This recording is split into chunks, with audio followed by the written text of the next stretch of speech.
Now, let's see how Apple is gonna do from now till 2030. You guys are ready, man? Then smash that like button, man. Come on. Lovely Apple, man. You know, Apple is such a great company and such a safe company and pretty much a guaranteed return on your investment. Even though it's not going to be as much as Tesla, it's still going to give you phenomenal returns that I'm going to show you guys right now. So in 2022, they did about over $274 billion in revenue, which is insane. That's crazy. Their profits was over $57 billion, stock price around 120 bucks per share, and a market cap over $2 trillion in 2020. In 2021, they did about $365 billion in total revenue and net income almost reaching near the 100 billions. That's insane. And that was a stock price of 174 bucks per share and a market cap. I mean, it did reach 3 trillion for some time, then it went back down, and now we're at around the 2 trillion mark, if I'm not mistaken. In 2022, they did about 394 billion, or actually more than that, and net income almost reaching just 200 million off the 100 billion mark, which is absolutely insane. But you know, the stock market didn't care. It was in the middle of a crash, and they went from 3 trillion valuation to 2 trillion valuation. So they lost 1 trillion of the value, which is absolutely crazy. But what's even more crazier is that the stock could go even lower, and I'm going to tell you why. In 2023, based on simply Wall Street, well, pretty much 2023, 2024, and 2025, I took their numbers and I put it here. They're saying that in 2023, their revenue is going to decrease from 2022 to 388 billion, almost 389 billion. And then their net income is going to get crushed down 6 billion to 94 billion dollars. So what's going on here? And that's because interest rates are high and Apple has $100 billion in debt, so we can see where that's being eaten out of. And then we see 2024 going back up and 2025 going back up. But then 2026 and onwards, we don't have data for it, and that's because it's, you know, based on you and I that we have to figure out. So what I did was, to keep it simple, is that I took 2019 sales and profits all the way to 2020, and I just saw what the growth was for the sales and profits, and this is what we get. Overall, for the past 4 years, they've been growing at a sales rate, total revenue rate of 16% and a profit rate of 25%. Now again, 2020 to 2021 was a very abnormal year because, you know, we had free money in the system. People were buying, zero interest rates. So really these growths in 2020 to 2021 is inflated. I don't think we're going to see Apple growing at this rate anytime soon unless we have rates low again and we have quantitative easing going on once again. And looking at simply Wall Street, they're saying around 6 to 7% growth year over year for their earnings. Yeah, you guys see where I'm going with this. But I don't think they're going to grow 6 to 7% year over year. I think it's going to be more than that. I think Apple they're very stealthy. You know, Tesla's wide in the open. They're saying that, yeah, we have the next gen coming out. We got the FSD, we got the BOB, we got the batteries, we got the energy, we got all these things going on for us. Apple doesn't come out and say all these things. They just one day say, hey, we have this product reveal day and we're going to reveal our products. And that's where everyone goes like, oh, wow. I mean, just look back to the iPhone, the iPad release days, how they did it, how Steve Jobs did it, right? So I think Apple is going more toward these things. Now, yes, Steve Jobs is not around anymore.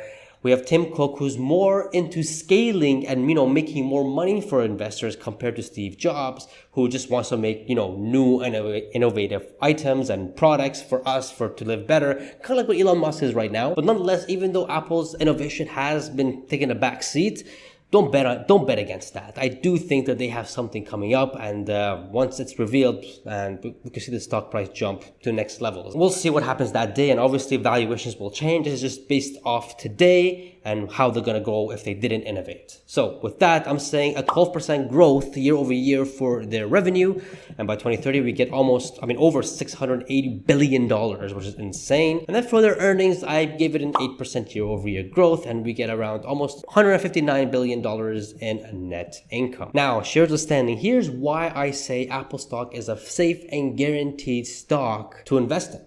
I mean, if you buy and hold long term, you can't really go wrong by investing into Apple. If we go ahead and take a look at Apple's shares outstanding history, they've been buying back, and they've been buying back for a long time, and they don't do it in small changes. They buy back around $80 billion every single quarter. That is a sheesh moment right there, and that's just insane. That's about 4% on an annual basis they buy back. Any investor who's invested into Apple, they're extremely happy. Not only that, they also pay dividends, but we'll get to that in a second. So every single year, I'm saying that from 2023 all the way to 2030, there's going to be a 4% buyback for Apple. And we get from, right now it's around like 15.8, 15.6 billion. I'm saying by 2030, it's going to be 11.5 billion. So that's a whole lot of buybacks, man. But it's Apple. They're making money. Now, finding the PE for the stock price. If you guys are ready, man, smash that like button. Let's go. So in 2022, stock price was 126 bucks per share. And you are very smart. You were like, wow, that's pretty low for Apple. I'm going to go ahead and invest $10,000 into it. And that's about 79 shares of Apple stock at a price of 126 bucks per share. And to add on top of this, right now, Apple is paying around 0.61% of dividends. So we're going to add this as well because that comes under your total return here too. So 2022, 10,000 bucks that whole year. Now you made $61 that year of 2022. Let's just say that 126 happened in the beginning of 2022, even though this was near the end of it. To keep it simple, beginning of 2022, you have a full fiscal year of Apple, full year, you made 61 bucks just off dividends. Nice, good stuff. Go get yourself some Starbucks coffee or something. Now, 2023, I'm going to give it a PE of 25 because, again, I do think we're going to go into that bull market, and I do think that the PE is going to get uncompressed. Investors are going to understand that, hey, man, you got $100 billion in debt, interest rates are high. You're doing these numbers. It's phenomenal. So I don't think investors are going to lose confidence. I think, in fact, they're going to see this more of a bullish sign. Like, come on, you're almost doing the same amount of numbers since 2022 in a very weird economy. And you pulled out of Russia as well. So that's a sheesh moment right there. So with that, a 25 PE will give us a stock price of 155 bucks per share and a market cap over $2.3 trillion. Your 10K has now turned to over 12K, so 22% return. And now that year you made 75 bucks just off dividends. Nice, good stuff. In 2024, I gave it a PE of 24. We get a stock price of 167 bucks per share and a market cap almost $2.5 trillion. Your 10K has now turned to over 13K, so you've made 30% if you kept holding, and you also made $80 that year. So nice, good stuff. 2025, a PE of 23, and we get a stock price of 177 bucks per share and a market cap, just a bit over than last year's, $2.5 trillion. And your 10K has now turned to 14K, which is a 40% growth. And that year you made $85.48. Nice, good stuff. In 2026, 22 PE with a stock price of 191 bucks per share, $2.6 trillion.